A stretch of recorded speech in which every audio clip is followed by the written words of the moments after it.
भारत की चोट से बिलबिलाया पाकिस्तान घुटने पर आ गया है। अब इसके बाद से जिस तरीके से झटके दिए गए भारत की ओर से, उसे परेशान पाकिस्तानी प्रधानमंत्री शहबाज शरीफ ने भारत से बातचीत की पेशकश की है। शरीफ ने इस बारे में बाकायदा ब्रिटिश उच्चायुक्त जेन मैरियट से भारत को मनाने की गुहार लगाई है। यानी कि पाकिस्तान अब ये समझ गया है कि वो भारत के सामने टिक नहीं सकता, इसलिए अब उसकी ओर से बातचीत के रास्ते तलाशे जा रहे हैं। रिपोर्ट दिखाते हैं।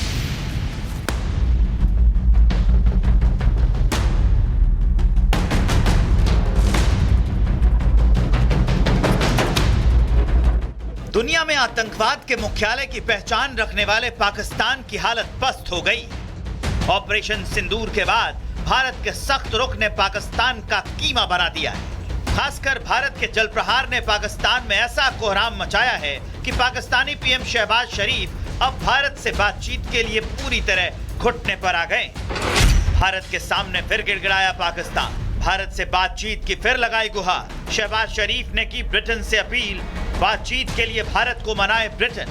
पाकिस्तानी पीएम शहबाज शरीफ ने भारत से बातचीत की अपील पाकिस्तान में ब्रिटिश उच्चायुक्त जेन मैरियट से की है। शहबाज शरीफ भारत से डायलॉग के लिए कितने बेकरार हैं, इसकी झलक उनके दिए बड़े बयान में भी दिखती है।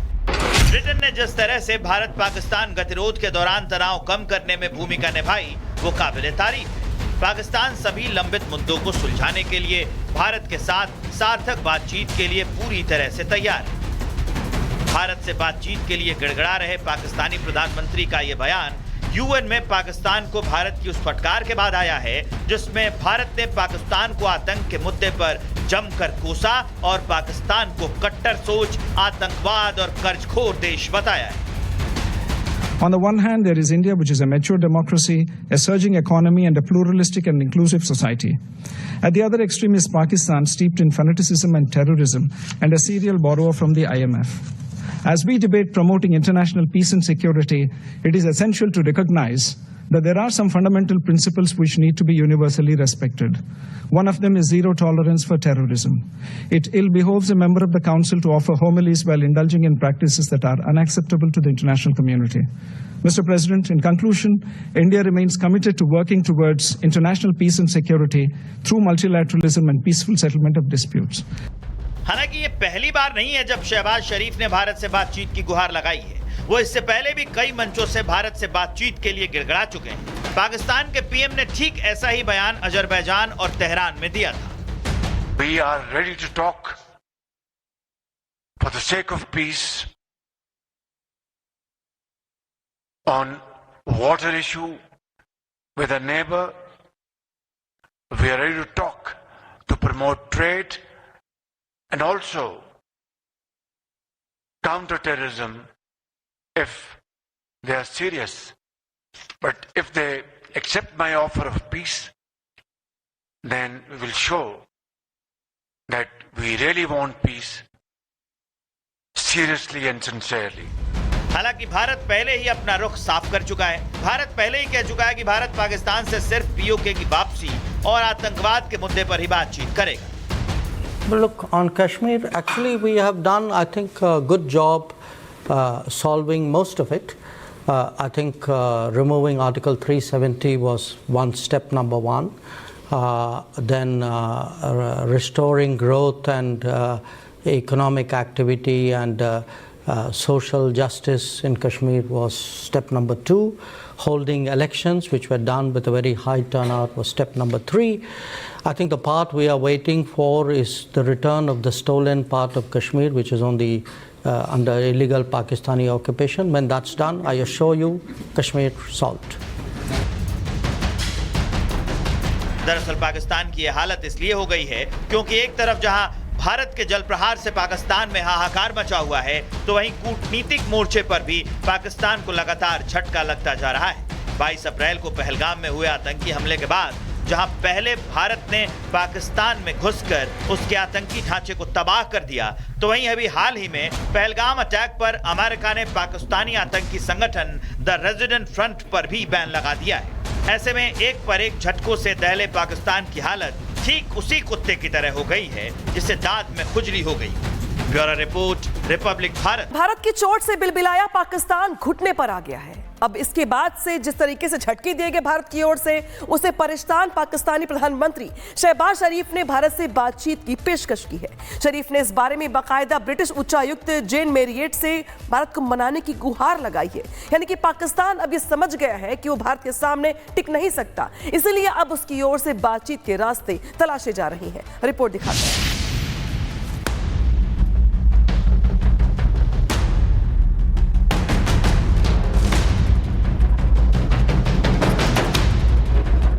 दुनिया में आतंकवाद के मुख्यालय की पहचान रखने वाले पाकिस्तान की हालत पस्त हो गई।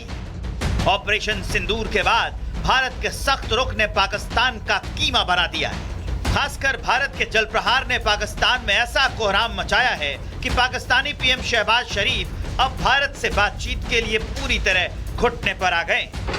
भारत के सामने फिर गिड़गिड़ाया पाकिस्तान, भारत से बातचीत की फिर लगाई गुहार। शहबाज शरीफ ने की ब्रिटेन से अपील, बातचीत के लिए भारत को मनाए ब्रिटेन। पाकिस्तानी पीएम शहबाज शरीफ ने भारत से बातचीत की अपील पाकिस्तान में ब्रिटिश उच्चायुक्त जेन मैरियट से की है। शहबाज शरीफ भारत से डायलॉग के लिए कितने बेकरार हैं, इसकी झलक उनके दिए बड़े बयान में भी दिखती है।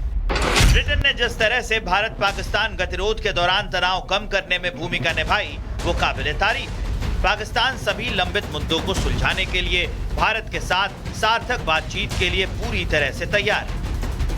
भारत से बातचीत के लिए गिड़गिड़ा रहे पाकिस्तानी प्रधानमंत्री का ये बयान यूएन में पाकिस्तान को भारत की उस फटकार के बाद आया है जिसमें भारत ने पाकिस्तान को आतंक के मुद्दे पर जमकर कोसा और पाकिस्तान को कट्टर सोच, आतंकवाद और कर्जखोर देश बताया है।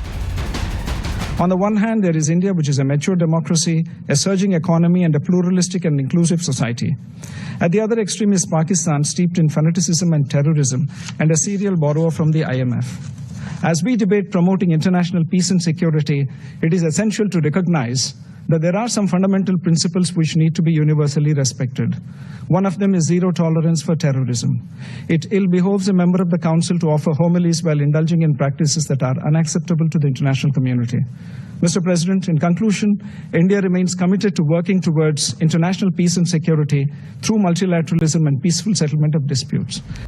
हालांकि ये पहली बार नहीं है जब शहबाज शरीफ ने भारत से बातचीत की गुहार लगाई है। वो इससे पहले भी कई मंचों से भारत से बातचीत के लिए गिड़गिड़ा चुके हैं। पाकिस्तान के पीएम ने ठीक ऐसा ही बयान अजरबैजान और तेहरान में दिया था। We are ready to talk for the sake of peace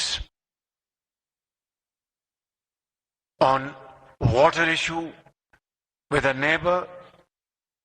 We are ready to talk to promote trade and also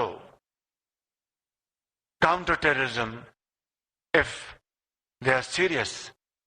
But if they accept my offer of peace, then we will show that we really want peace seriously and sincerely. हालांकि भारत पहले ही अपना रुख साफ कर चुका है। भारत पहले ही कह चुका है कि भारत पाकिस्तान से सिर्फ पीओके की वापसी और आतंकवाद के मुद्दे पर ही बातचीत करेगा। Well, look, on Kashmir, actually we have done, I think, a good job solving most of it.